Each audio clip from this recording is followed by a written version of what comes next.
Take the wheel. What? This is crazy!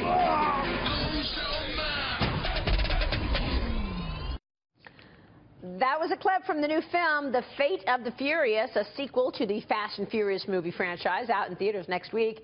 Created by U.S. Specialty Vehicles, the Rhino XT is one of the big stars from the high-octane thriller. FoxNews.com Automotive Editor Gary Gastelu is here to take us under the hood. Gary, good to see you. How's it going? So what was so special about the Rhino XT? You know, it caught the eye of the company. This thing showed up at a couple of car shows over the past year or two, and the director of the movie liked it so much. They put it in the film. He actually put down an order for one of the few cars from the film I think he owns himself.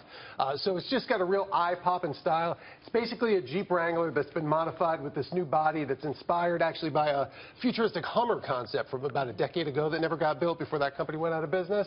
So they brought it to life, put it together. It's about $85,000, but you can customize it well beyond that. Oh, my God. $85,000, Bob Nardelli, and this is a Jeep. It's a Jeep. It's a Jeep. But, you know, it's not uncommon, right, Gary, to have these concept cars at the show just to put them out there to see if there's a take-up on them.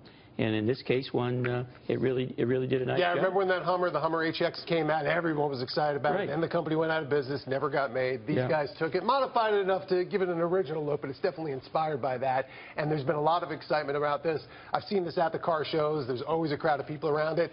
We got stopped by the cops here in New York when I was driving yesterday. You did? What happened? They wanted to check it out.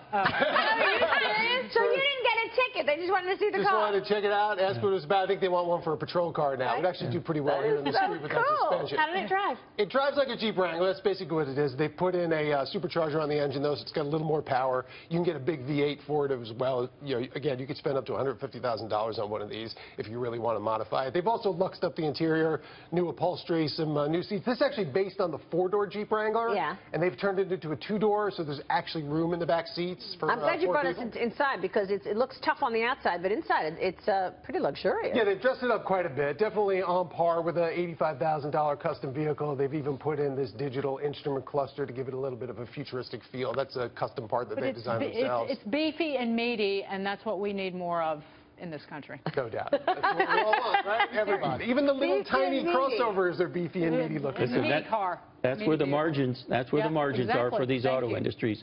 Trucks, SUVs, and of course, Jeep is probably the most iconic brand in the auto industry. And they're going to be pushing up near 100,000 and maybe over 100,000 pretty soon, too, with their own vehicles.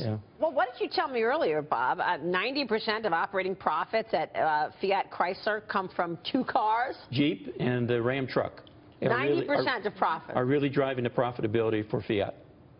Wow, good stuff. Gary, great to see you. Thanks so much. Gary Gastelu there.